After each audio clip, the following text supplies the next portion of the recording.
question is, how do you study for this, right? I will basically be using modified versions of the questions in the Jeopardy game, because the questions in the Jeopardy game are very targeted to the things that you would want to know about these products. But when we discuss it together, it's going to be a little bit more in depth.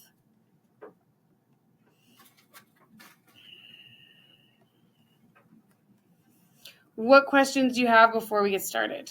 Did you find all the materials? Yes? Okay. Okay, so what you want to do is to have this document pulled up on your computer as we go through these, because we're going to play Jeopardy. It will be great. It'll be a little bit more exciting than me just talking about all the supplements. We're not going to go through this whole document today. The next set includes more supplements as well as questions about the regulations on supplements. Oh, what did you think of the podcast? Were you like, wait, what? Yeah. Wait, what? Or maybe you already knew. A little bit, but still was blown up. Yeah. I didn't know the extent of lobbying and politics that was involved. Yeah. Okay. Yeah. Thank you for sharing. Yeah. No, I was just saying thanks for sharing. I took a little supplement, so I was like, oh. Yeah. And so I think one way to think about this as we get into supplements, I don't want you to think about supplements as bad, right? We're not going to paint the picture that supplements are bad, but supplements are very much so a caution for everybody. You really need to have the patients ask questions. And there's a system that when a patient is on supplements and natural products especially, to ask questions. As a ambulatory care pharmacist and a pharmacist who does medication reviews with patients, I'm not going to lie, the bulk of my reviews end up being supplements. So I'm going to tell you that I approach this from a very non-judging place, but I make sure that the patients understand what they're taking and why. Because there's a lot of people that are taking a lot of prescription medications, as well as a lot of supplements because their so-and-so told them this would be good for them. And then they have a list of 40 things that they're on. I'm not going to have to surprise you by telling you that if someone's on 40 things, they're making errors. They're spending more money than they want to, and it's probably not helping their body. And especially if they're on specific medications, there are definitely drug interactions. So what I want you to do with this section is really take what you learned from the podcast and think about how to start helping your patients with more of a critical eye. Like, they aren't regulated by the FDA. So there's no way of for sure determining if the supplements are what they say they are. However, there are trusted brands that do testing and publish their testing. And that, for example, is why a lot of pharmacies carry certain brands. Not to say that they're always truthful, but we have to go with the best information that we have. You could always, if you had your own pharmacy, send a supplement out for testing. But let me tell you, that's going to be expensive. It's going to be real expensive. So approaching patients that want to use natural products with an open mind, making sure they understand what they're wanting to do. And I think the best general approach is saying, okay, let's try this, but we're not going to throw on 5 supplements at once, right? We would never throw on 5 new medications at once. We would go systematically. Let's look for the one that has the best evidence for what you're trying to do, and let's use it for a few months. Let's either keep a log of how you're feeling or do lab monitoring while you're doing this to see if it's effective and or making sure it's safe in your body while you're using it. But you have to make sure that they understand that you want to do this systematically and safely. Because if they start 5 things at once, how are they going to know what's actually helping? And how are they know if they're wasting money? They don't. Yeah. I was just going to share an experience because I did some testing in vitamin C Mm-hmm. some years ago. Mm-hmm. I picked them from known pharmacies. Mm-hmm. I picked known brands, and I picked pharmaceutical names, and I picked unknown brands, but I claim to vitamin C. Interestingly, in that study, the ones that were not from the big names had what the pharmacopoeia has recommended. Mm-hmm. And what the big names did. And none of the big days did? None of the big names passed. Yeah. The big companies, the big names, none of them passed when I did the assays, but when I did the one for the ones you think would not be, they actually all passed. It's so interesting, right? And that was really shocking because you would expect that those big names, the Pfizer's of this world, Mm-hmm. would be the ones that would give you the correct products. But they were not. So when I was into this podcast, I could relate with it very easily that, okay, once regulation is not that stiff, you really cannot guarantee whether you are taking placebo or whether you are taking medication. Very much so. Thanks for sharing. And I think that's a really great example of you really don't know. For example, I think not even that long ago, a bunch of supplements were pulled from the market because a news program did an independent study to see if big supplement brands had what they had said were in it, and most of them did not. So you really want, and this is part of like, you really want to make sure that you understand the testing involved with the products that you have, and you want to make sure that they are what they say they are to the best of your ability, because it's expensive to do that testing, isn't it? Vitamin C was probably a little bit easy. Pretty straightforward. Yeah. But yeah, so depending on what it is, it can be pretty difficult to test for. Thanks for sharing. I appreciate that. Any other thoughts and comments about the podcast that you were like, oh? Like people died. People died, yeah. I think that's a really important point to bring up, because people think of supplements and over-the-counter products as safe and not a big deal, but they really are not regulated. They do have to try to show safety, but like there's no FDA approval. Yeah. Also, like, my honest judgment in the past was always like, the FDA, why they're not doing enough? But now I realize the FDA are in a very tough position. It's not like they can't do enough, but these industries are so powerful, lobbying, and there's really nothing they can do when people are out there that they want the supplements. Very much so. It's like a gun lobbying thing, right? That yes. Your gun from you is, yeah. freedom. So it's really complicated. Right. Because I think to like take this into the bigger picture with, my love of immunizations and how a lot of people are anti-pharma based products, but like immunizations, for example, I don't know, you've probably seen all the infographics that are out because of the whole measles outbreak. Hopefully you know what I'm talking about. There's a big measles outbreak. Yeah. People are very hesitant and or fearful of the MMR vaccine. But a lot of this is stemming from wellness people. And the wellness industry is like a $600 billion industry. Like don't quote me on that. Don't quote me on that number. But it is astronomically multiple times more money than the vaccine industry. And so these supplements fall into that category. And when we talk about the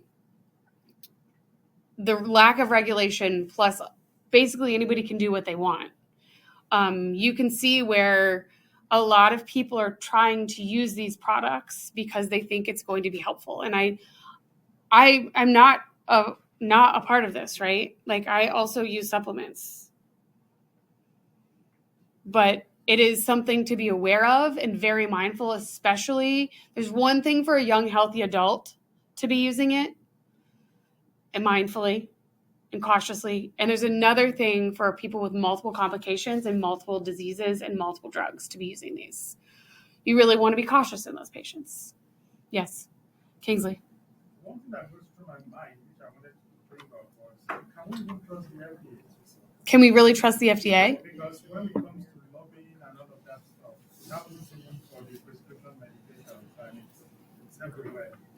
So I had an experience, somebody walked up to me in the pharmacy, and he was very astute, well educated, looked nice, a very nice looking gentleman. And then I did say, the best I can tell you now at this point is that I know these are the final tests and I will have FDA advice on this. And he looked at me and he said, I'm an insider, I don't trust us. That became very disturbing. When I was doing to the podcast, I now said the FDA is supposed to be the one that gives me the trust. But if somebody just said I'm an insider, I don't trust us, now I get a little bit more worried that who do we trust in this case? Because it's a case of trust now. Right.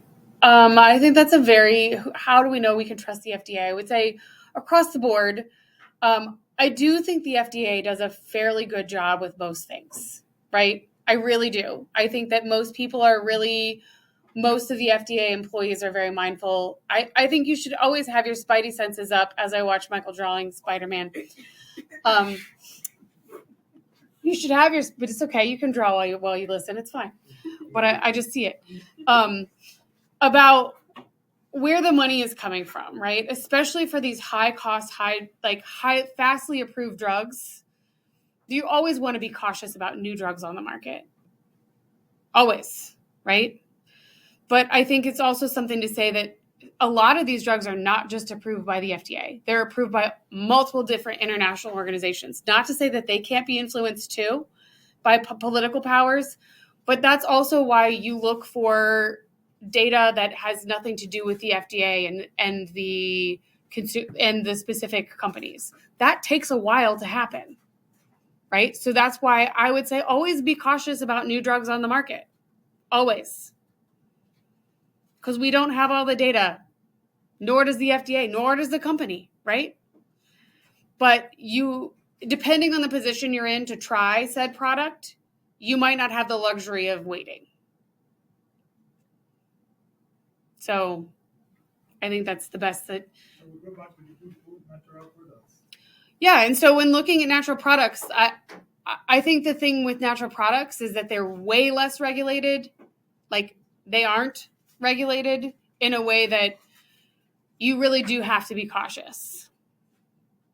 You really do. And that's why you want to make sure you are seeing a difference and you are monitoring what's happening and you add on one at a time.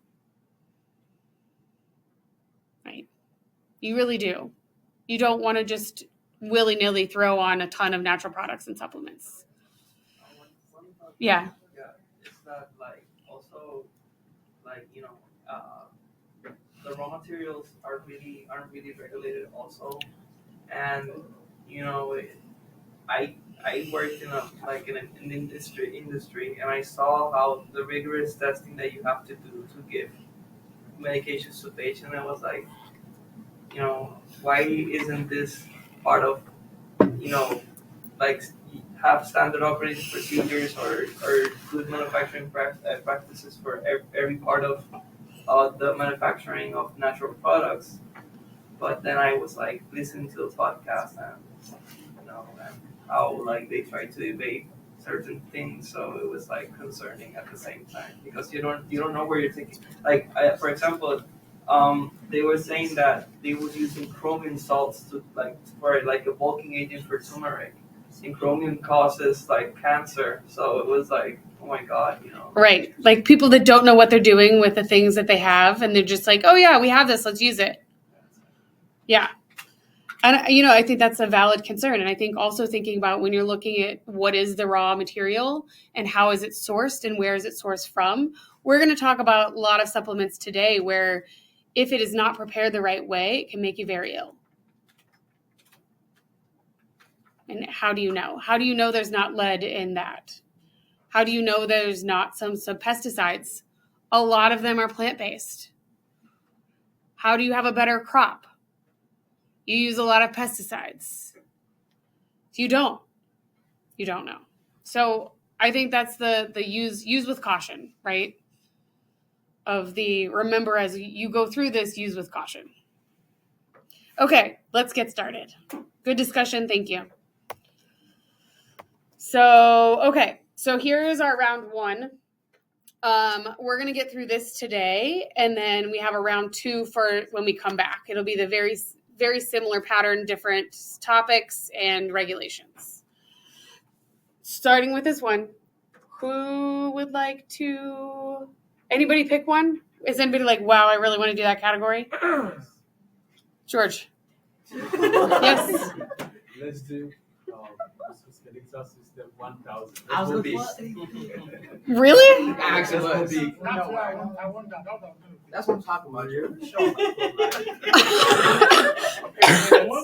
Okay, everybody wanted to start with 1,000. Okay, let's do this. Oh, daily double right off the top. So, daily double. So this is where you're going to have to pull up another resource. So with our daily doubles, you're going to have to look something up. So there's a few active look something ups here. So ashwagandha is an adaptogen used for stress, anxiety, and insomnia. It's unlikely safe for pregnancy because it has these effects. What effects does it have? So you're going to have to use Natural Medicine's database to look this up. Give it a try, and then I'll walk you through how to do it because I can do it off the top of my head.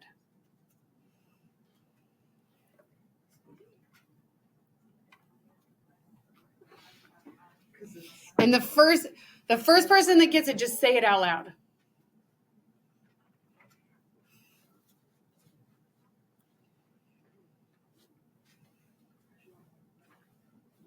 Did you get it? I think so. Say it. Abortifacient Abortifacient effects. effects. Abortifacient effects. So if you don't see that, look for that, and then I'll walk you through how to get there. So make sure you have Natural Medicine database up.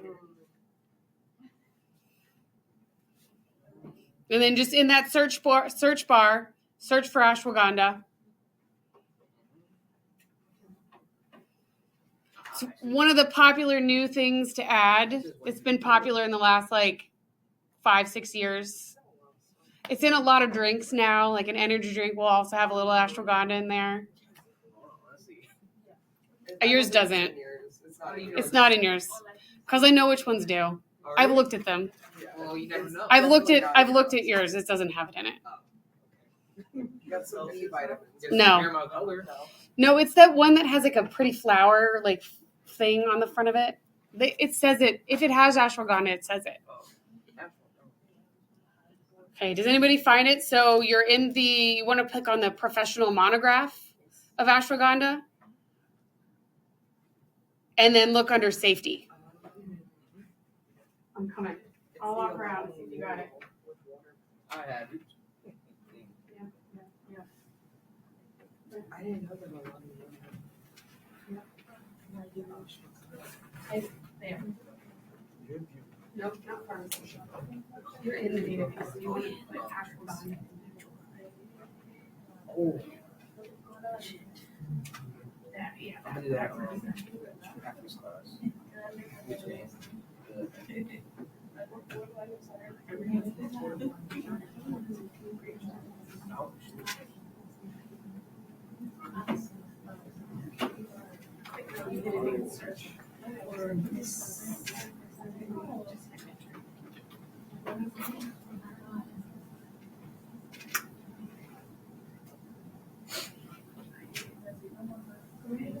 I'm very shocked. She said, Yeah, I just want you to I'm saying but she looked and she said she started talking. She was like, Okay, so I think everybody found it. So important to know that this is probably one of the best resources. You've seen this resource before, right? Yeah. So this is, to me, one of the better resources. It's very comprehensive. We'll look at some of the other resources later once, or at the end of your packet. One of the other resources that's actually pretty decent, surprisingly still is decent, is the NIH has a complimentary an alternative medicine website source that has a pretty good resource. Not as comprehensive. It's not clinician focused. This is much more clinician focused, but it's a pretty good resource on different supplements and natural products. Okay.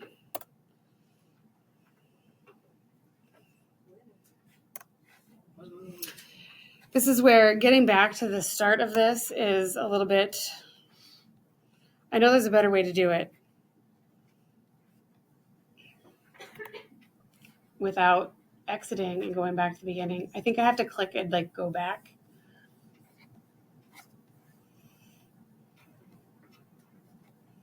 Let's go back to the front. Let's try this again. So if we go here, back to panel, there we go. I did it right this time. Okay, who's next? Ernesto. CNS. CNS what? Big 1000. 1,000, all the 1,000s. Okay, this supplement contains flavonoids and bilberry, which may protect neurons, but also increases the risk of bleeding. Ginkgo? You think so? Hold on. How you said that? Make sure. So I want to point out while you're looking this up. So a lot of the warnings and side effects that we're going to focus on in here are about increased risk of bleeding. A lot of these increase the risk of bleeding. Sometimes it's a major interaction and sometimes it's a moderate interaction, but a lot of them have a risk of bleeding. One of the ways that I remember the core of the ones that cause the risk of bleeding, they start with a G. Almost all the G's, not exclusive to G's, but almost all the G's increase risk of bleeding. Ginseng, garlic, ginkgo, ginger. So what is it? Is it ginkgo? Yes. It is ginkgo. So you weren't wrong. I just made you question yourself and look it up. So when we're looking at ginkgo, so people use this for cognitive function, dementia, memory enhancement, peripheral circulation disorders. You'll see that a lot of these are used for a lot of random, very disconnected things. This is not an exclusive list, but a list that is something that where people say they use it. Where the evidence is it's possibly effective for anxiety, cognitive function, dementia, hearing loss, premenstrual syndrome, schizophrenia, tardive dyskinesia, vertigo, and stroke recovery. What does this mean? It means that there are studies that exist to show that this could be possibly effective. Possibly effective. The categories are effective, likely effective, possibly effective, likely ineffective, ineffective. So in this case, there's very limited but somewhat suggestive evidence that it could be helpful for those things. However, something to consider is that, to me, the thing to remember is the bleeding risk. Also, the allergic skin reactions that could happen. And this is one of those where you do not want to eat the raw seed. You don't want to eat the raw seed because it can be toxic. Has anybody seen the raw seed? I promise you have. There are ginkgo plants all over. They're everywhere. And you see the big seeds all over the floor and like during the fall. They're everywhere. There are different, the other thing to consider, and I kind of didn't allude to this, but something to consider when you're looking at the data in here is that when we're looking at plants specifically, there are different types and genus of plants, right? So there is American ginkgo, but there's ginkgo in other countries. So when you're looking at the study, you want to see specifically which type of what plant was studied and what part of the plant was studied. Because it does make a difference. Because if they studied the leaf, for example, and you're looking at the berry from the plant, and you're taking the berry, but the data's for the leaf, you're not going to get the effect that you want. Okay. So that was ginkgo. What's the next? Oh, sorry. Question. Yes. So, for example, if I'm taking ginkgo, like there's like maybe I can take 500 milligrams of a leaf extract, but I don't know how much like of the active ingredients that like. You don't know how much is actually in there. Yeah. It says it's 500, so you kind of have to go based off that. So but if you don't know how much of like below. Oh, the active ingredients? No. Okay. No. You don't. Next category. Any other questions about ginkgo? Has anybody ever used it? Yeah. I'm pretty sure it's better. You have? No, You want to pick one? Okay. Pick one. Cardiovascular 1000. Okay.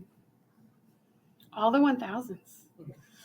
High doses of this cardiovascular supplement may increase the risk of atrial fibrillation, bleeding, stroke, and immune suppression. Ooh.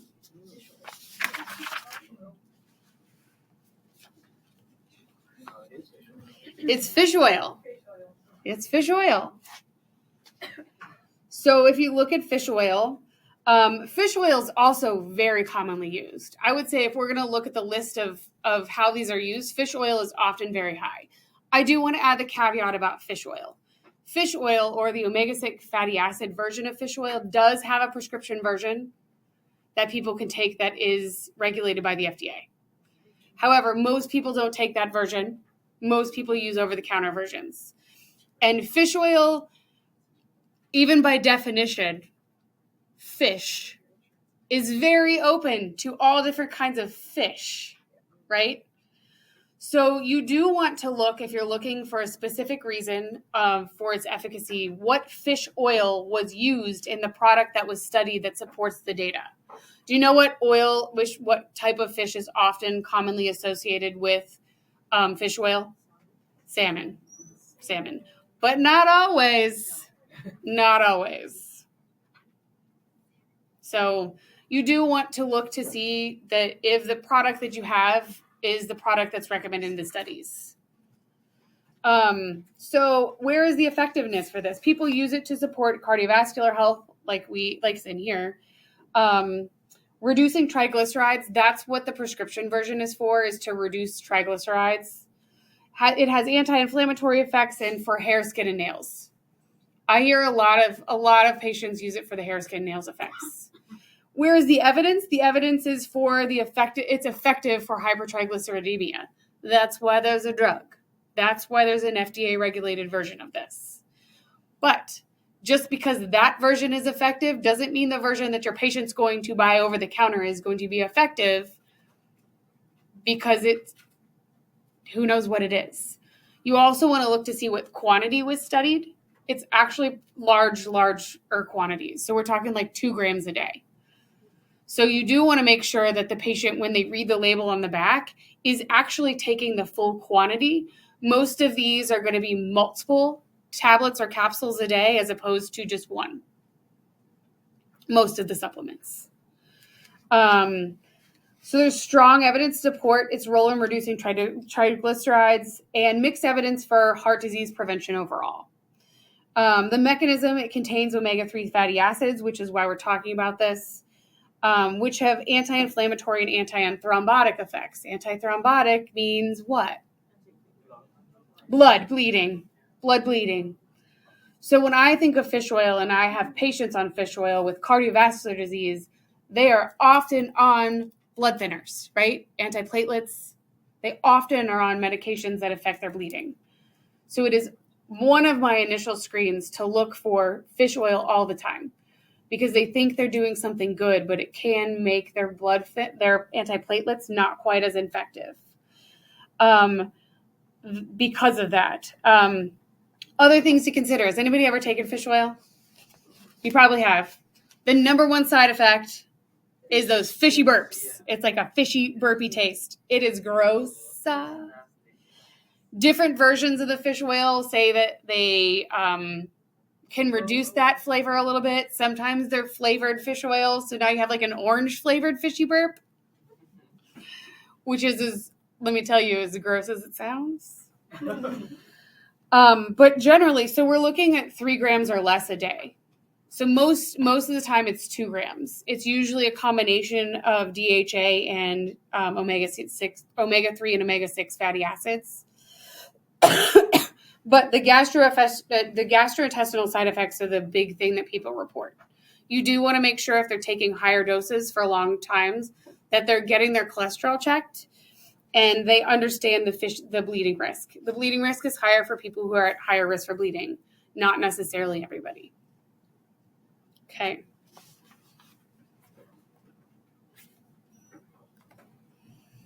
What's next?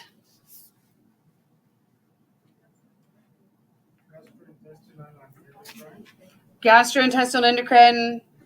Let's go. We're just hitting for the big ones across the board. Okay. It's a very rich class. It is. There's a lot of millionaires. It is a rich class. You all like the money. I see it. A lot of millionaires in this class. Billionaires and millionaires in the class. I'll take it. Remember me. Remember each other. Okay. This supplement is possibly effective for diabetic neuropathy and acts as an antioxidant to reduce oxidative stress. Ooh. Alpha-lipoic acid. Yes, alpha-lipoic acid. So looking at the alpha-lipoic acid, so possibly effective for diabetic neuropathy. That's interesting, right? And that's specifically for diabetic neuropathy and has modest effects on weight loss. So I've seen people do this in the realm of diabetes, especially, which is why it's in the endocrine section. A lot of people will use it for a lot of different things. Like the other one that's not in here is the antioxidant support. But alpha-lipoic acid is found naturally in natural sources. So when you eat, you're getting alpha-lipoic acid generally. Mechanism, so it's an antioxidant, reducing oxidative stress and improving mitochondrial function. Generally safe for most people, up to 1,200 milligrams a day, though high doses may cause hypoglycemia, gastrointestinal discomfort, and may interact with certain medications like thyroid hormones and antiplatelets. Again, another bleeding one. You're going to see a theme, and hopefully you see the color coding. The red should tell you bleeding. And can cause side effects like nausea and dizziness. Has anyone ever tried this one? I have. I didn't think it did anything for me. But most of the patients that I see using this have diabetes. It is not a hard stop, but it is one of those where they need to monitor to make sure they're taking the right dosage per day and or they're getting something from it. If they've used it for 3 to 6 months and see no difference, I wouldn't have them continue.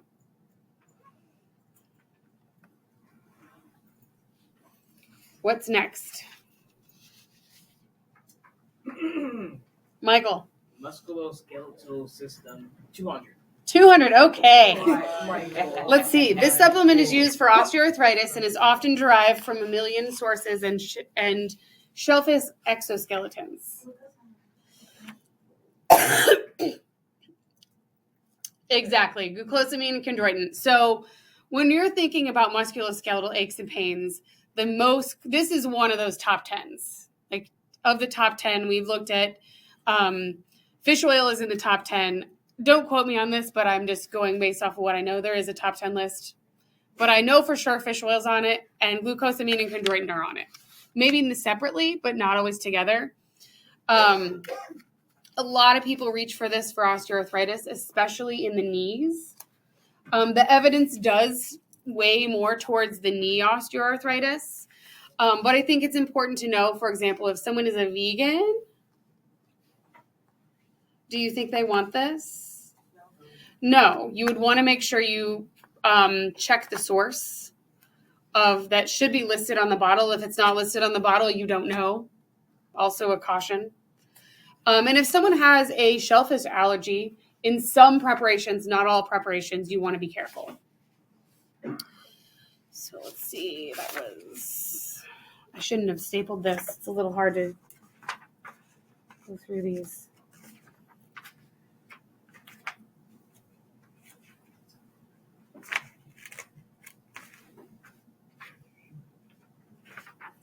What else do you see interesting in the glucosamine chondroitin section? Shellfish allergy. The shellfish allergy is probably the one big one, right? Source from animals and sea creatures, likely safe, possibly effective. I think it's important to say possibly effective. This is one of the ones where people use just continuously because they think it's working, but then they'll also say, I don't really think I'm getting any benefit. So if they're not getting any benefit, they shouldn't take it.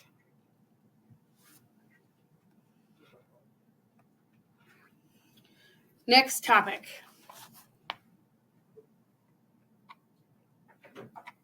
Alexis, pick one.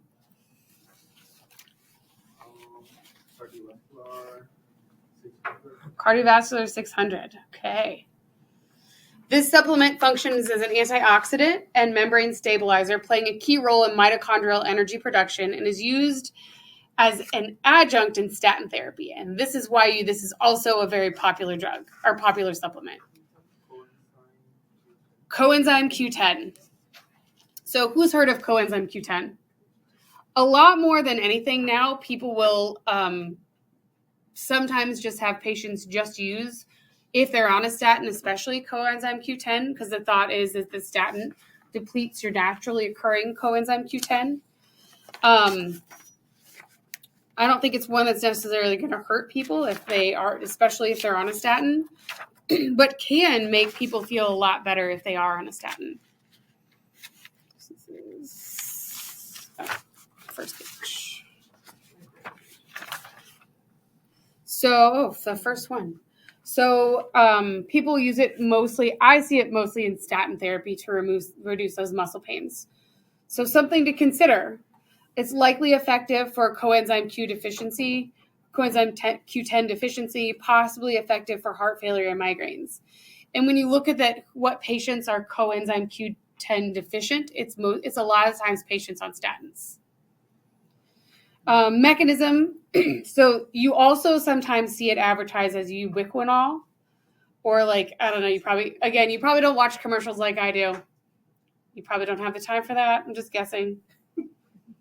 But the commercials advertise it as ubiquinol, not necessarily coenzyme Q10, because it helps with that mitochondrial functioning and ATP production and can cause vasodilation. So something to consider. It's well tolerated.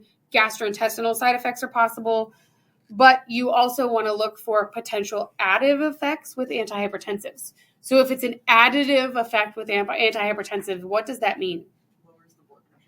Yes, because it has a potential for vasodilation, it might make the blood pressure a little bit lower than you want. Okay, thank you.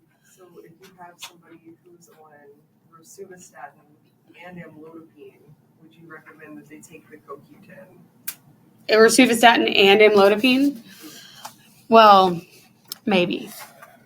It would. So something else to consider, because you guys haven't done cardio, right? No, not yet. Okay. Well, fun facts. So when we're looking at the differences between the statins that are more likely to cause some of those myalgias and myopathies are the lipophilic statins.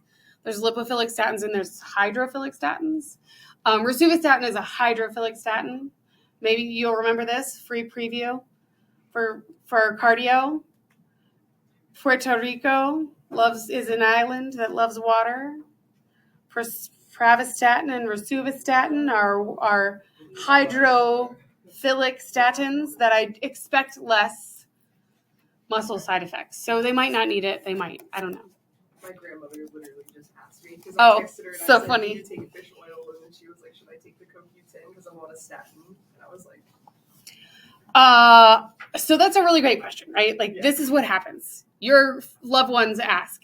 And I think it depends on the whole picture, right? If she's taking just that, I would say, sure, why not? Try it. Do you have muscle aches and pains? Sure. If they don't, and they're on a lot of things, I would say, well, let's not add something to this salad bowl. Let's not. Okay. What's next?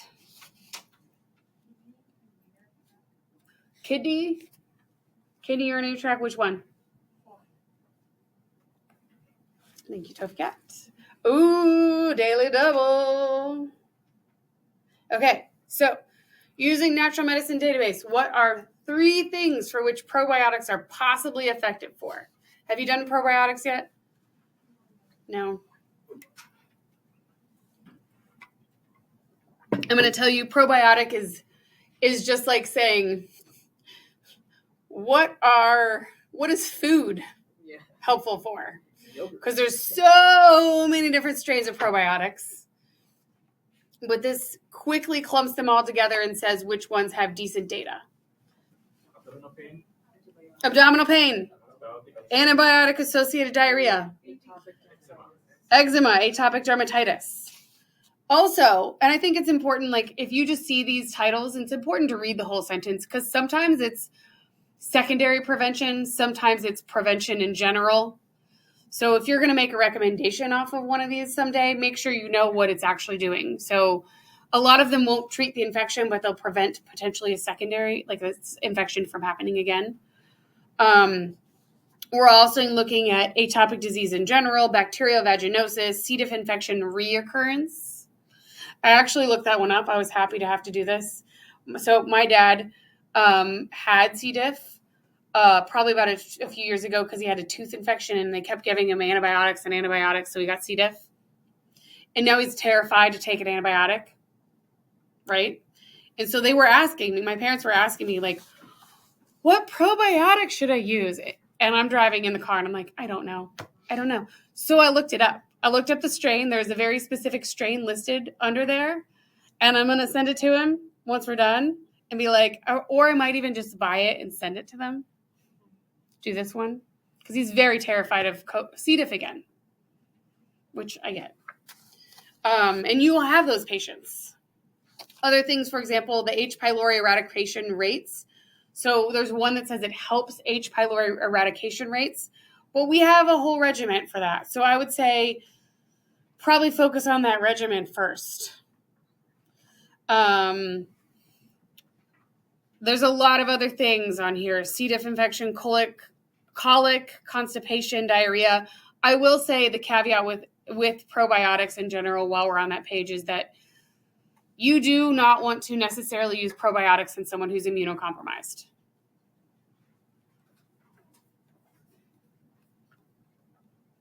Okay. What's next? Nyla, what's next? Musculoskeletal system for 600. Okay. Thank you. This naturally occurring compound is a methyl donor and may be effective for osteoarthritis and depression. Probably have never heard of this one. Maybe. SAMe. Never. Anybody ever heard of it?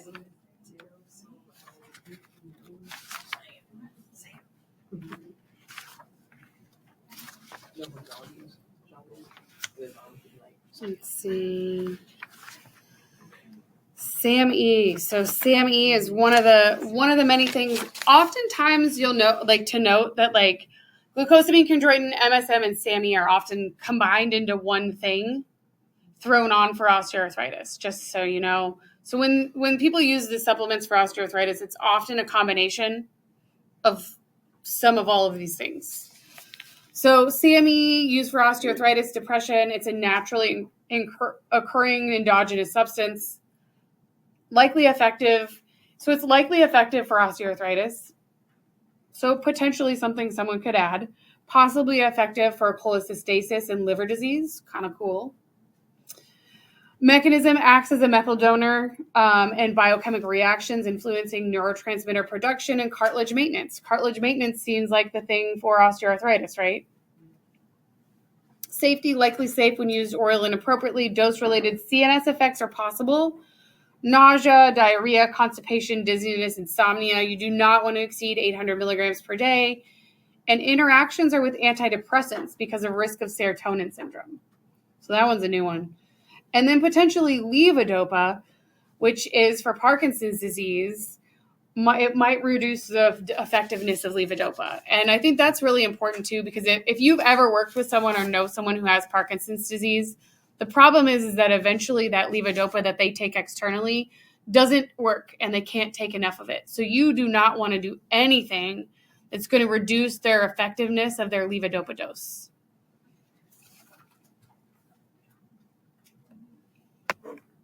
Okay, who's next?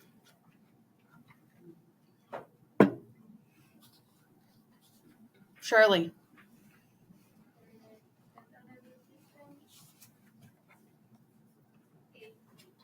CNS 800. Okay. This supplement enhances GABA signaling and is possibly effective for anxiety, insomnia, and menopausal symptoms. Ooh.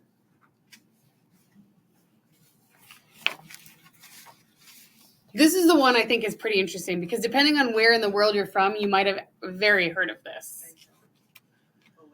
It's valerian. Has anybody ever heard of this one? Yeah.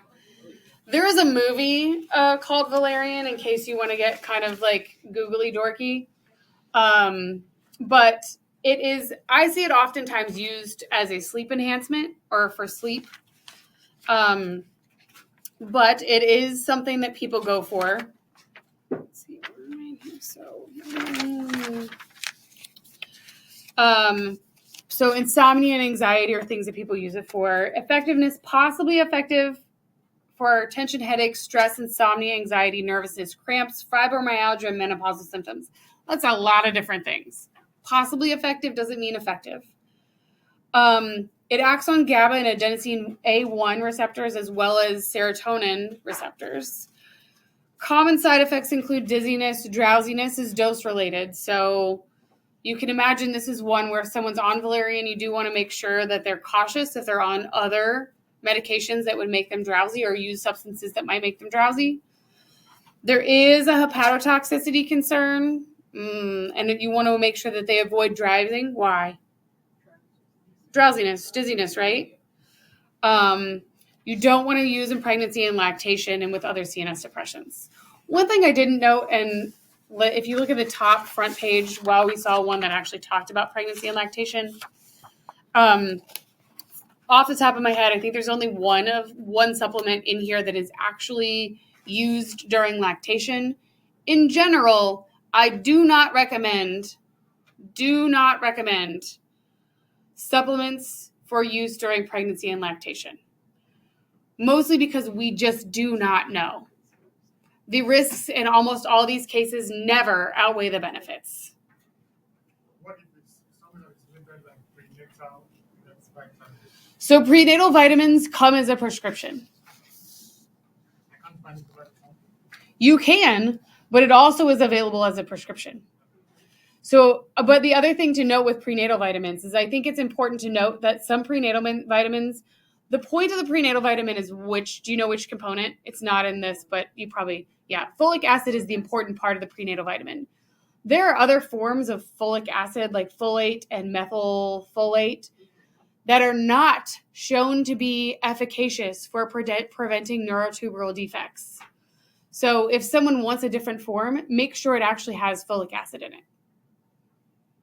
It's kind of off topic, but important thing to highlight while we're there. Folic acid is the thing that's proven. It must say folic acid.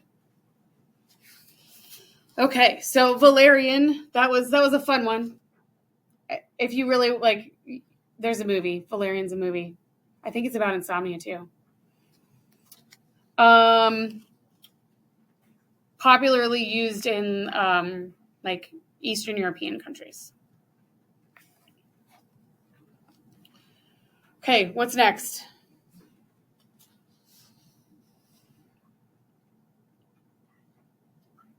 Immune 1000. The one with the mouse is on. Great. This herbal supplement is possibly effective for reducing the severity of genital herpes outbreaks and has immunomodulatory effects. Ooh.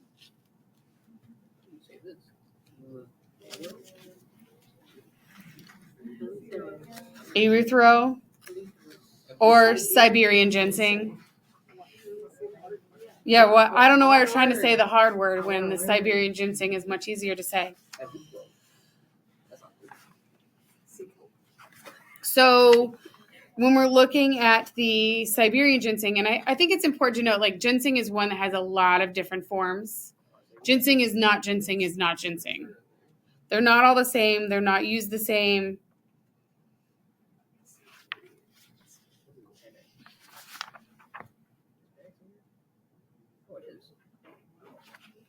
What is it?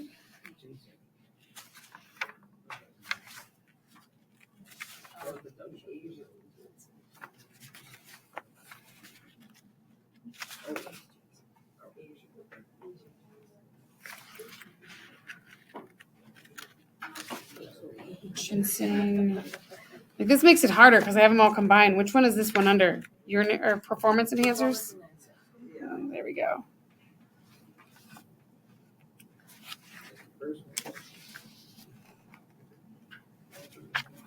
There we go. Okay. So used as an adaptogen. So I've defined adaptogens. In case you were like, you've said adaptogens multiple times now. What is an adaptogen? Adaptogens are theorized to help the body resist physiological and psychological stress. So like a stress-reducing component. It's also used for improving athletic performance. So this drug, this supplement, not adaptogens. The Siberian ginseng is used for improving athletic performance, immune function, and cognitive function. So it's possibly effective for preventing and reducing severity of genital herpes outbreaks. There's insufficient evidence for athletic performance, bipolar disease, cardiovascular disease, chronic fatigue syndrome, and many more conditions. The mechanism, so it contains erythrocytes, which are thought to have immunomodulatory and antioxidant adaptogenic properties, likely safe when used orally and appropriately for short term, up to 3 months. So this isn't something that you'd want somebody on all the time because the data isn't there. Most common adverse effects include diarrhea, dyspepsia, gastrointestinal upset, nausea, headache, and urticaria. What's urticaria? Hives and itching. Yep.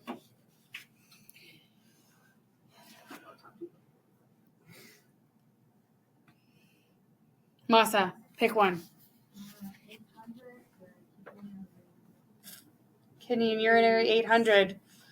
This hormone precursor is likely effective for vaginal atrophy, but has potential risks including cardiovascular events and hormone-sensitive cancers.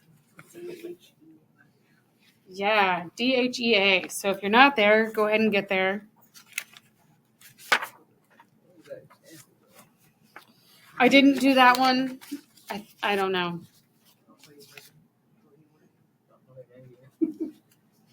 So it's used for hormone balance, anti-aging, sexual dysfunction, vaginal atrophy. It's likely effective for vaginal atrophy. Who gets vaginal atrophy the most? Have you had women's health? Are you in women's health? Well, let's not say old women. Let's say like postmenopausal women. Right? Like, let's not call them old. Because like 50's not that old, right? 50, 55. Yeah, right? Yeah, she's like, Your mom's really young. yeah. So likely effective for vaginal atrophy, possibly effective for skin aging and depression, insufficient evidence for athletic performance and muscle growth. It's a precursor for a sex hormone and may improve hormone levels and functioning. If it's a precursor for sex hormones, what do you think the precautions are in here? Hormone selective specific cancers, right? So if they have a hormone dependent cancer, you don't want to use this in that patient. Also contraindicated with bipolar disorder and avoid in mood disorders. Common side effects include acne. Does that make sense? Yeah. Which hormone is involved with acne? It's an androgen. Yeah, androgens are acne. Insomnia, mood changes, nausea may have serious effects, including a risk of cardiovascular events and various types of cancers. Also makes sense when we're talking about hormones. Okay.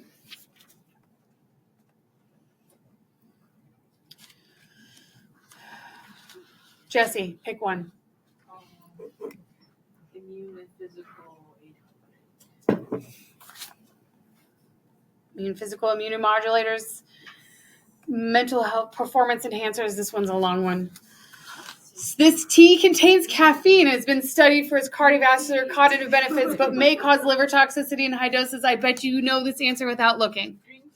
Green tea.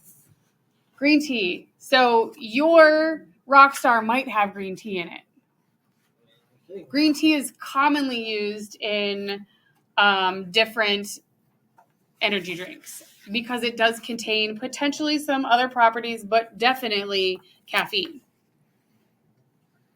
So we're looking at green tea, often used as a performance enhancer. Note that it does have a fair amount of caffeine in it. Also used for cardiovascular health, weight loss, cognitive function, and cancer prevention. However, where is the data? It's likely effective for improving mental alertness because of the caffeine. Possibly effective for reducing cholesterol levels, lowering risk of coronary artery disease, insufficient evidence for weight loss and cancer prevention. It contains catechins in epiglycocatechin glycolate, these words, which have antioxidant and anti-inflammatory properties. Caffeine in green tea enhances its mental alertness. We're really looking caffeine green tea. Likely safe when used orally and importantly short-term. Most common adverse effects include anxiety, insomnia, stomach upset. You want to avoid it in large quantities because what else do you want to avoid in large quantities? Caffeine. No more than 6 servings per day due to caffeine-related side effects and potential liver toxicity, especially from the green tea extracts. So, moral of the story, can be helpful because of the caffeine. Don't overdo it. Everything, right? Yeah. Most things, don't overdo it. Yes. Including water. Okay, what's another one? Rashmi. CNS for 400. I promise some of these you'll actually know. You might know this one. This herb is used for mild to moderate depression and is a CYP3A4 inducer leading to multiple drug interactions. St. John's wort. So something to consider. So St. John's wort is, I thought it was interesting when I was updating this. St. John's wort is actually banned in France because it has so many drug interactions. Fun fact. So it's one of those where some people have better result or like less side effects with St. John's wort than potentially a statin. An antidepressant. However, it is important to note that you don't now know what you're getting, right? You don't know if you're getting the amount of what properties you're getting when you take a certain supplement. But we do know there's drug interactions. If someone wanted to use St. John's wort, who would be the ideal patient to say, where you'd say, oh, sure, let's try it? Someone with moderate, or I would say mild depression. What else would you be looking for them to have? Or not have? A lot. I would say like no other medications, right? Like you're not taking anything else. You just want to try this. Alcohol always across the board, always messes with the different properties, but in general, not universally recommended. This is like a Naplex-like question. Which one of these has a drug interaction? Which is 3A4 interaction? It's almost always St. John's wort. Almost always. This one will come up over and over and over again.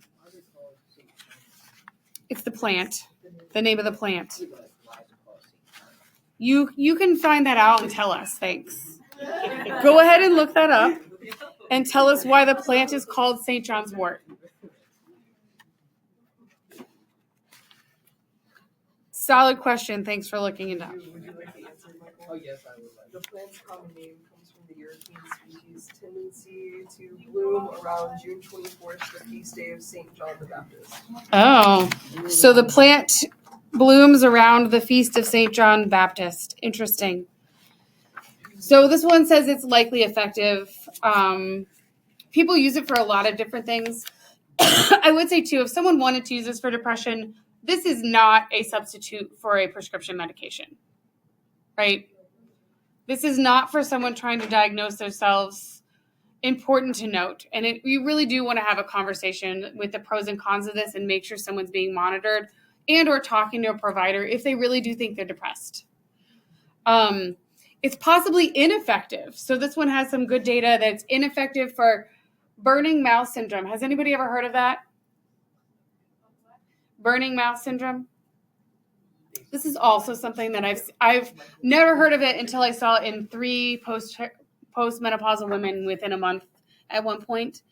It is a common syndrome where there's like a nerve depression and where their mouth burns all the time. And there's very few drugs to help with this. Which is why you can see that someone would have studied this for that. Hepatitis C, HIV, AIDS and HIV, IBS, peripheral neuropathy, social anxiety disorder, not helpful. Mechanism, modulates serotonin, dopamine, and norepinephrine. May activate GABA and inhibit MAO. It's generally well tolerated. Side effects include paresthesias, headaches, nausea, dry mouth, agitation, photosensitivity. And the big note is the many drug interactions.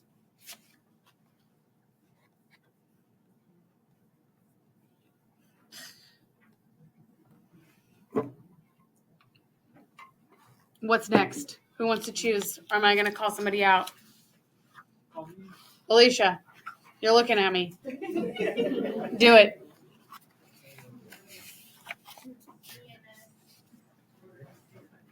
CNS for 600.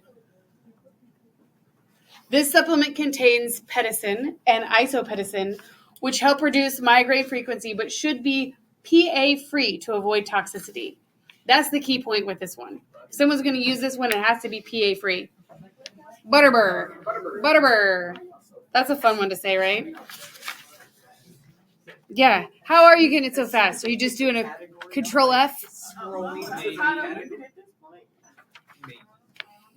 So Butterbur is used to prevent migraines and treat allergic rhinitis. Effectiveness, possibly effective as a rhizome extract for migraine prevention and leaf extract for allergic rhinitis. This is where the different part of the plant has different evidence for different things. Mechanism, it decreases leukotrienes and prostaglandins via isopestin and oxyopestin esters and histamine via pestin. Also has antispasmodic properties. So it's well studied, or at least generally studied. Generally well tolerated, minor GI upset. Butterbur contains a toxic pyrazidazine alkaloids, the PAs. So the PAs are toxic and toxic alkaloid. These constituents are hepatotoxic, pneumotoxics. What is a pneumotoxic drug? What drug? Pneumotoxic. If it's pneumotoxic, where do you get pneumonia? Lungs. Carcinogenic and mutagenic. Mutagenic meaning not for pregnancy. Avoid Butterbur products that are not labeled as PA-free.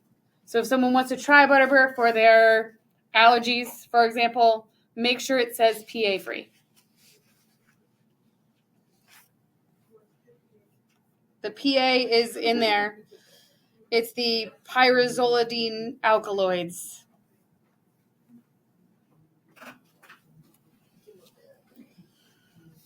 What next? Dag, pick one. Cardiovascular for 200. This supplement is effective for reducing triglycerides and contains omega-3 fatty acids with anti-inflammatory effects. No, it's not a teaser. We might have already had one about this. Fish oil. 2 questions on fish oil because it's that popular. So we've already talked about fish oil, I think, but fish oil is maybe not. Do you like my little picture of the fish, the cardiovascular? I liked that. It was fun. So effective for hypertriglyceridemia. We did talk about this.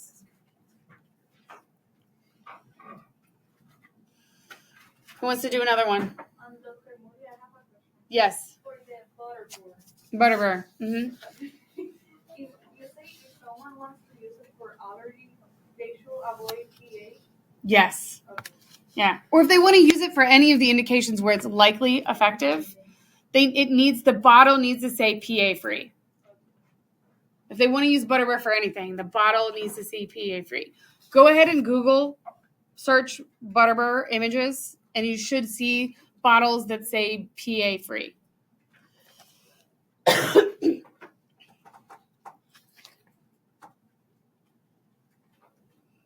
Victoria, while we're there, why don't you pick a category?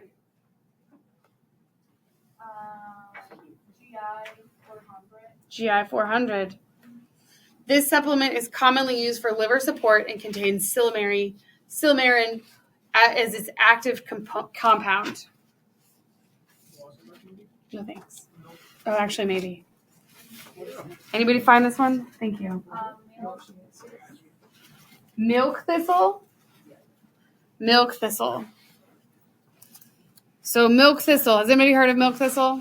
Another plant-derived thing. Yes. Yes. Which is, it's ironic, right? So, and it can cause allergic reactions. So if you think about this one, if it's plant-derived, especially a flowering plant, it can have allergic reactions. But also, ironically, the thing that's used to treat liver disease also can cause hepatotoxicity. So I probably wouldn't recommend it for that. Possibly effective for improving glycemic control and diabetes.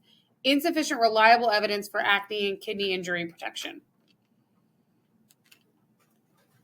Likely safe when used orally, often as a tea, and appropriately. Generally safe when used orally in standard doses. Common side effects include gastrointestinal discomfort, rare cases of allergic reactions, and hepatotoxicity. May cause allergic reactions in some patients sensitive to the asterase family. The asterase family is commonly used, and you'll see that over and over again, as a common allergen. For example, ragweed is an asterase.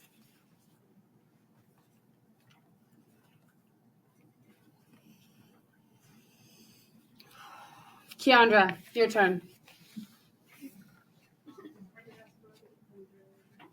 Which one? 400, 600, 800? This aromatic supplement is converted to allicin in the body, contributing to its antimicrobial, antioxidant, platelet dysfunction properties. Aromatic is the key.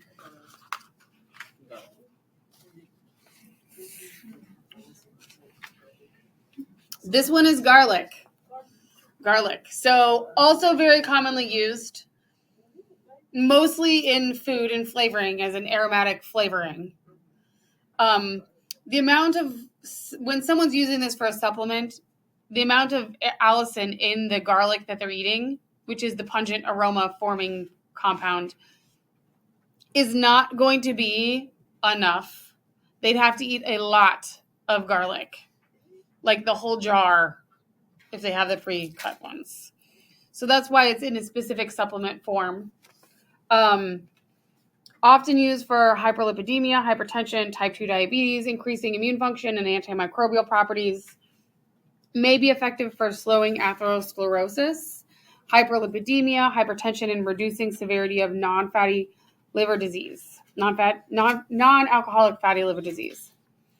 Mechanism: converted to allicin in the body, which is an antimicrobial, antioxidant, anti-inflammatory property, as well as platelet dysfunctioning properties.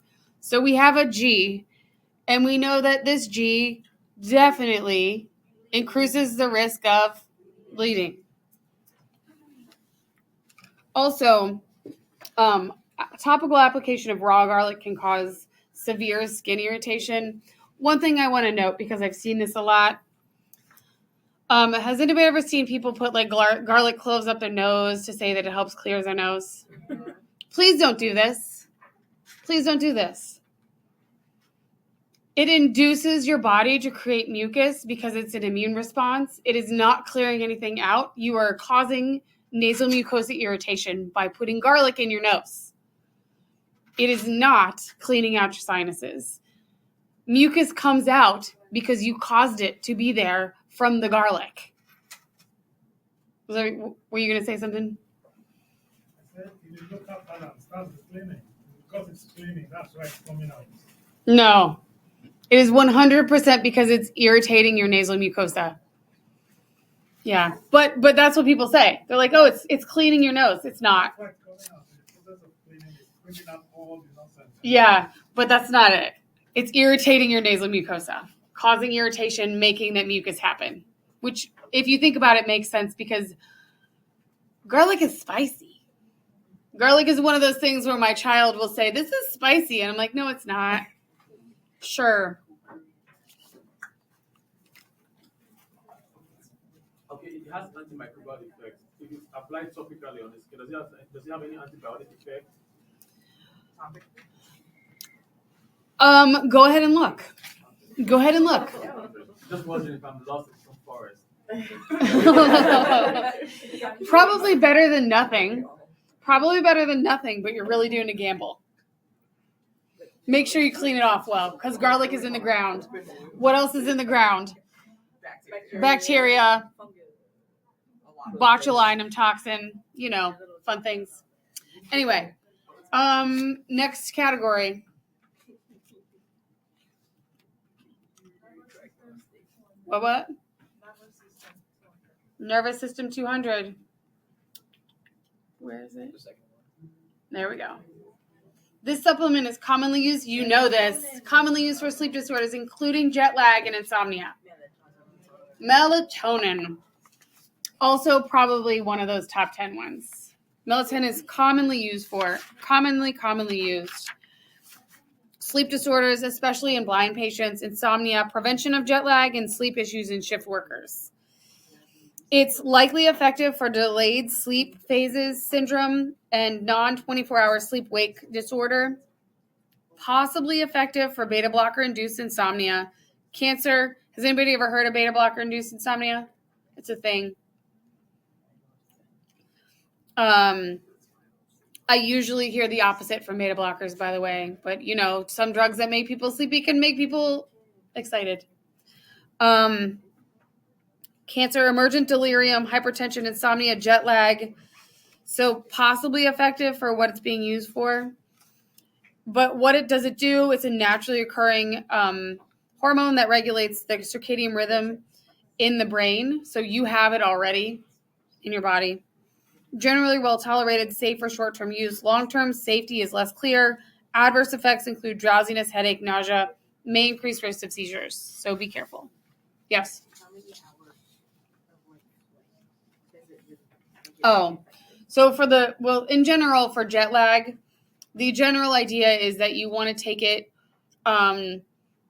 right before you go to bed, like an hour before you go to bed, to help induce that sleep phase consistently at the same time every day when you're in a new time zone, to help reset your circadian rhythm. The evidence is halfway there, but especially for insomnia, if you want to use it for sleep, you would use it an hour to 30 minutes before you go to bed every day. Every time that I use melatonin, it gives me sleep paralysis, so I stop using it.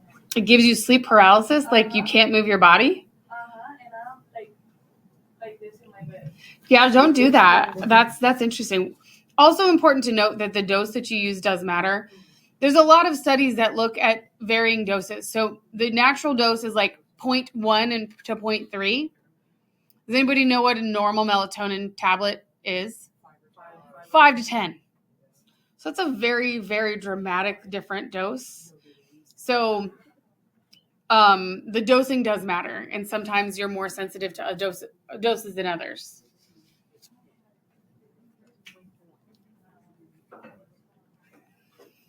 Okay, next one. Thank you. Okay, we're clearing out another column.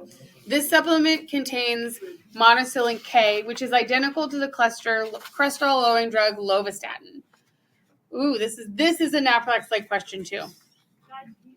Red yeast rice, yes. So red yeast rice. Important to note that if this is the same idea, if someone wants to treat their cholesterol on their own, that you definitely don't want to take a statin and red yeast rice, because you are basically taking lovastatin and red yeast and your statin at the same time, which is increasing the risk of all those muscle side effects. The side effects with this are the same that you would see in a statin, because it acts like lovastatin. It may cause side effects similar to statins and interact with medications just like a lovastatin would. Interesting, right? That is a Naplex-like question. Lovastatin.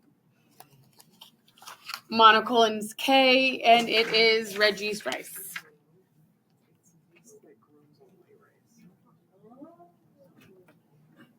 Next one, Yadiel. Gastro 200. Gastro 200. This spicy root is commonly used for nausea relief, including motion sickness, pregnancy-related nausea. The other aromatic that my daughter likes to call spicy. What is it? Ginger. Raw ginger is spicy. Really wakes up that nose, right? Woo. So we're looking at ginger. You'll see ginger is often commonly used, especially for nausea and pregnancy-related nausea, because it's considered to be pretty well safe, especially in normal quantities. Used for a lot of different things, possibly effective for dysmenorrhea, nausea, and osteoarthritis pain management. Contains bioactive compounds like gingerol and sotalol, which have anti-inflammatory, anti-nausea, and analgesic properties. Likely safe when used orally in medicinal doses, generally well tolerated, though high doses, greater than 5 grams a day, may cause gastrointestinal discomfort, heartburn, diarrhea. Thank you. Mouth and throat irritation. Rare cases of allergic reactions, arrhythmias, and excessive menstrual bleeding have been reported. May have antiplatelet effects. Ginger. Increased risk of bleeding if used with anticoagulants or antiplatelets. So we've seen our ginger, our garlic, our ginkgo. Increased risk of bleeding. Ginseng. Ginseng, yes, too.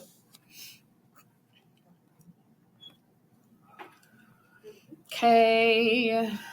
Who else? Go for it. Kidney 1000. Oh, last 1000. Ooh, this spooky season treat is possibly effective for treating BPH symptoms, but should be used in caution. Due to its effect on lithium excretion. Pumpkin is technically pumpkin seed extract. So pumpkin seed. When I think of BPH, there's 2 different supplements that I think of. I think of saw palmetto and I think of pumpkin. When you look at pumpkin specifically, often used for BPH, hair loss, overactive bladder as potential diuretic, possibly effective for BPH, but insufficient evidence for androgenic alopecia, which would be hair loss, interstitial cystitis, urinary tract infections, and overactive bladder. No, not good evidence for that. Doesn't mean it doesn't work. It just means that there's not good evidence for it. Mechanism contains phytosterols and essential fatty acids that may exert anti-inflammatory and diuretic effects. Generally safe as food in short term, can cause abdominal discomfort, nausea, vomiting, diarrhea. Moderate drug interactions with lithium, reducing the excretion, increasing lithium levels. Do you know what other drug increases lithium levels? Fun fact. NSAIDs. For the same thing, reduces excretion, increases lithium levels. Okay, next one. Fola, pick one. This common leaf-based supplement is a smooth muscle relaxant via calcium channel blockade and is likely effective for IBS symptoms. Peppermint. Leaf, right? Peppermint. You probably use peppermint for a lot of things, especially in the extract form. Candy canes. I'm not talking about candy canes, although they're peppermint. That's not what I'm talking about.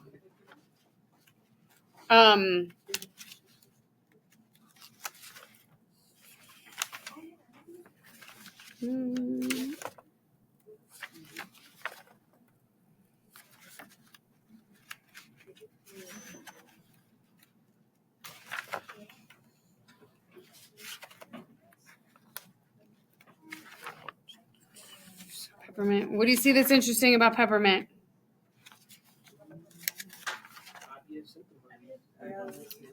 IBS, likely effective for IBS symptom relief. Something to note, IBS is irritable bowel syndrome, not inflammatory bowel disease. You're in 420 right now, right? So you should know that. Yeah. One's an autoimmune disease, one is not. Possibly effective for reducing colonic spasms during barium enema examinations. Acts as a smooth muscle relaxant via calcium channel blockade, reducing gastrointestinal spasms. Generally well tolerated when used orally, topically, or rectally. Common adverse effects include heartburn. So peppermint is a common known cause of heartburn. So when people have a big meal and then they have that peppermint afterwards, sometimes that's what's going to cause their heartburn. Abdominal pain, nausea, belching, and high doses can cause mucosal injury and allergic reactions and liver toxicity. Okay. Carla. Maybe.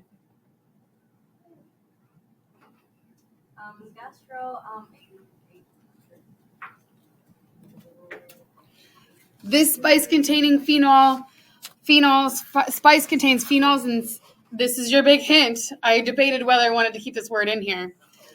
Cinaldehyde, which may modulate insulin signaling, but can be hepatotoxic in high doses.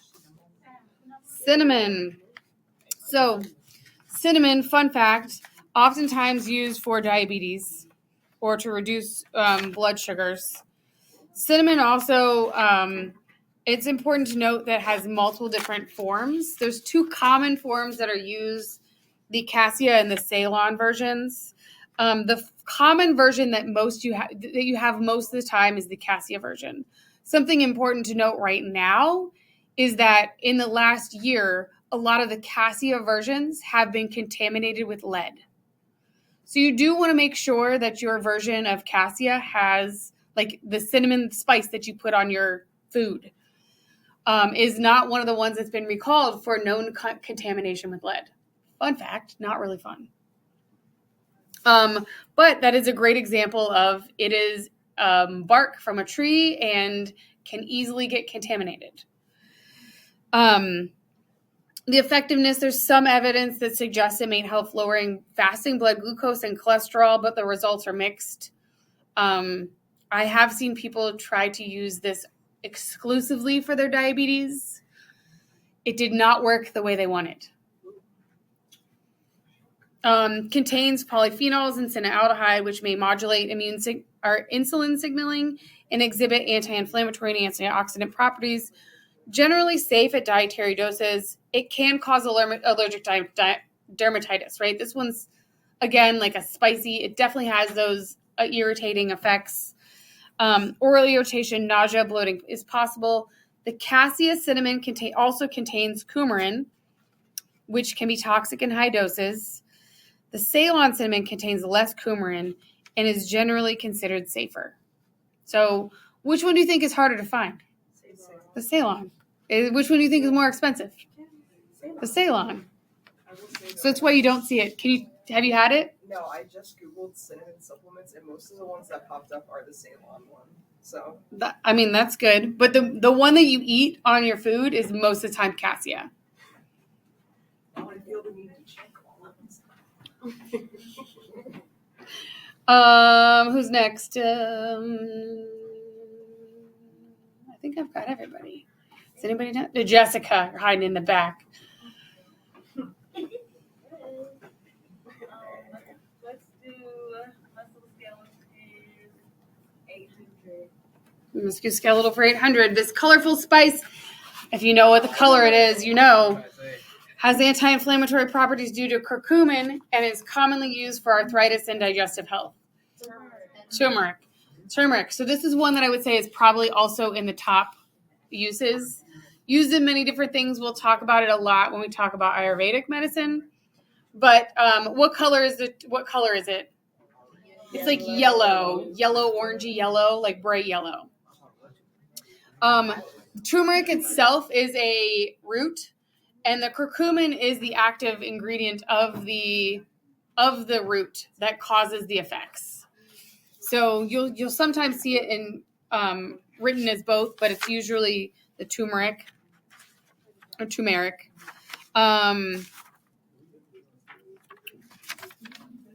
I've tried this one too. I don't know if it actually helped. Has anybody ever tried it? Supplement? You have to use a quite a large dose. Possibly effective for osteoarthritis, allergic reaction, depression, insufficient evidence for cancer prevention and cognitive function. The curcumin, which is anti-inflammatory and antioxidant properties, inhibits necrosis factor KB, which is why a lot of the times they promote it for autoimmune diseases and or inflammatory properties, as well as the COX-2 pathway. Hey.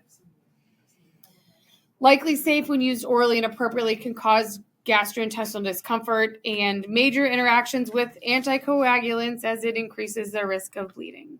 So many anticoagulants effects. So if you've learned anything today, hopefully you can say, someone's on an anticoagulant, we should probably not use supplements and natural products, right? Okay, let's keep going. Kidney 600. Thank you. This supplement inhibits 5-alpha reductase and is commonly used for benign prostatic hyperplasia. Saw palmetto. So when I think of the two that are used for BPH, it's saw palmetto and pumpkin. I think pumpkin has better evidence, but saw palmetto is commonly reached for. It is a plant, like a big leafy plant.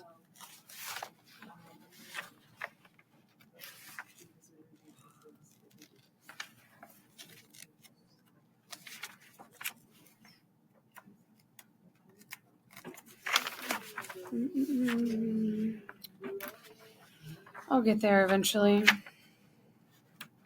This is the hard part for me.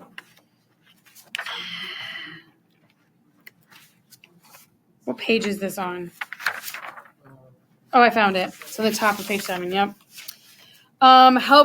Used to help improve symptoms of BPH and male pattern baldness. May be ineffective for BPH. So this is why I would say if you're going to try one, use the pumpkin seed extract as opposed to the saw palmetto, because there is decent evidence to show that it is not effective for BPH.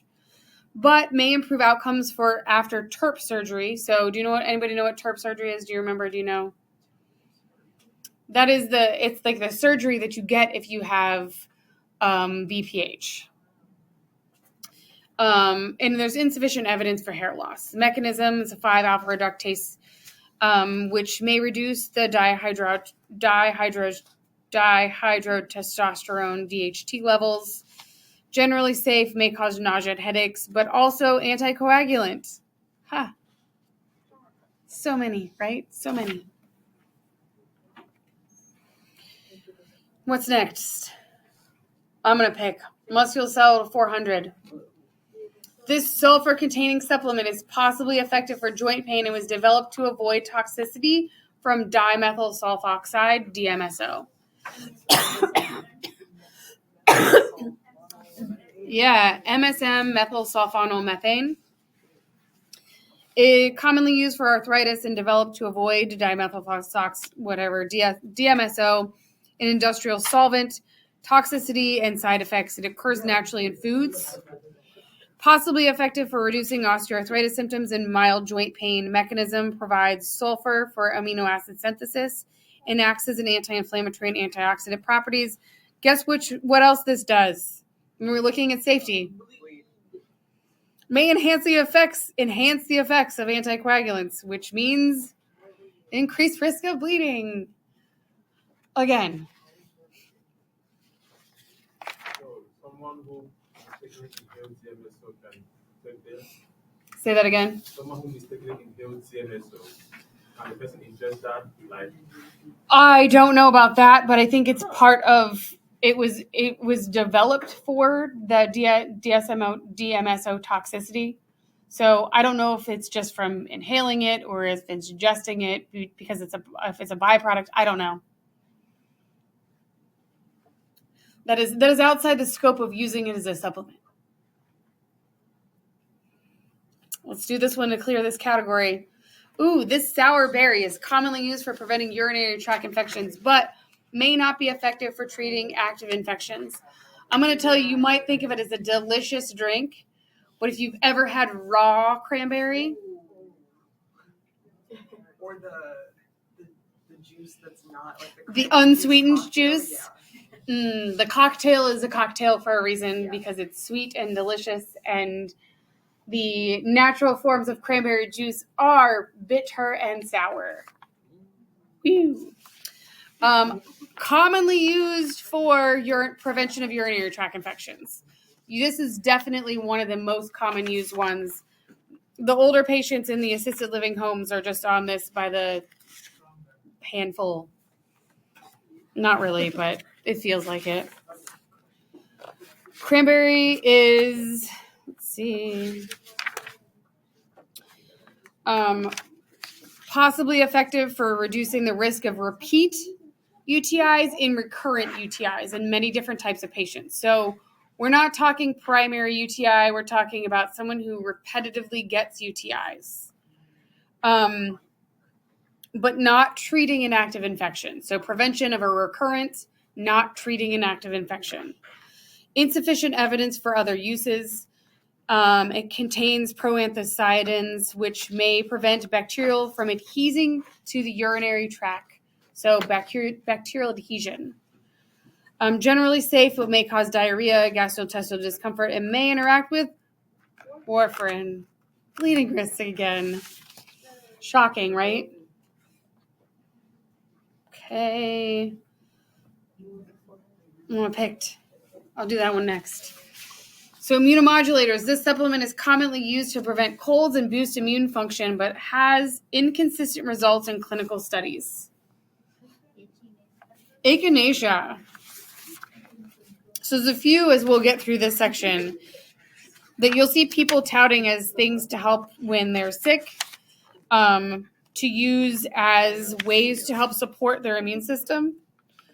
Echinacea is often used as immune system support and prevention and treatment of colds and respiratory infections, and is usually in one of those combo supplements that you'll see. That possibly effective for preventing the common cold, a small reduction in the risk. So if you're going to prevent the common cold, that means you have to do what? Take it all the time during cold and flu season. This is not a reduce the symptoms and the duration of my cold, but prevent the cold. I think that's important to note because if someone wants to do something to prevent a cold, it would be the echinacea. Once they have the cold, the echinacea is not going to do anything. Unknown mechanism, but it may involve stimulating the immune system, likely safe when used orally and short term. Most common adverse effects include diarrhea, dyspepsia, gastrointestinal upset, nausea, urticaria. Avoid if you're allergic to the asterase family like ragweed and chrysanthemums. Because this one's a flower too. It's a pretty one. This is probably one of the most common ones used right now. This dark colored berry contains anthocyanins, and is often used to help treat flu symptoms and has been linked to nausea, vomiting, and diarrhea when used in unripe, uncooked forms. Basically, don't eat the elderberries. Don't eat the elderberries. You have to cook it down and process it. So if someone makes their own elderberry syrup, you boil it with water and a lot of sugar to make it taste good. It's used for immune support, possibly effective for influenza, but there's insufficient evidence for other conditions, including colds and flus, boosting immune system and reducing inflammation. Contains the anthocyanins, like we said. Likely safe when used orally and appropriately. Most common adverse effects include GI upset, nausea, vomiting, diarrhea. Don't eat the uncooked berries because it might have what? Cyanide-like effects. That's terrifying, right? Last one. This supplement is known as an adaptogen and may help reduce stress and improve immune functioning. This is our Panax ginseng. So we already did the Siberian ginseng. This is the Panax ginseng. And when you look at the energy drinks, this is the one in the energy drinks. Is it in that one? I knew one of them would be in there. So Panax ginseng is when I think of that one, the Asian ginseng. This is the one that's often in energy drinks. Is it in Victoria? Is it in yours? I bet it is. I bet it is. It's either Panax ginseng or usually Asian ginseng or ginseng in general. It's possibly effective for improving cognitive function, particularly in middle-aged individuals. Hey, that's me. May help with erectile dysfunction, not me, and immune function, but evidence is mixed. Insufficient evidence for other conditions. Mechanisms contains ginsenosides, which have neuroprotective and immunomodulatory and antioxidant properties. Likely safe when used orally in appropriately short doses, no more than 6 months. So those people drinking those Red Bulls and the rock stars every day maybe don't. For many reasons. Short-term use, not long-term use. Adverse effects are mostly related to the CNS stimulation, and there are drug-drug interactions, including anticoagulants and anti-diabetic agents. So it, again, increases the risk of bleeding, but we know that because it's called ginseng. Ginseng. Okay. You didn't see it? Okay. Congratulations, we cleared the board and made it through round 1. Hopefully this is a little bit more entertaining version of talking about these supplements. We will do this again, not next week, but the week after, with the rest of them on here and the regulations. Enjoy your break. Get some sleep. Don't make this a priority. I don't make it super hard on you, but you're going to have to read over the stuff. My hint to you, look at this, but don't focus on this, right? Just read it, call it a day. Quick announcement, guys. Announcement. What's the announcement? Go ahead. Okay. If you have thank you cards for the guest speaker, you have to see it. If you haven't got a card, please get one right. I need a card.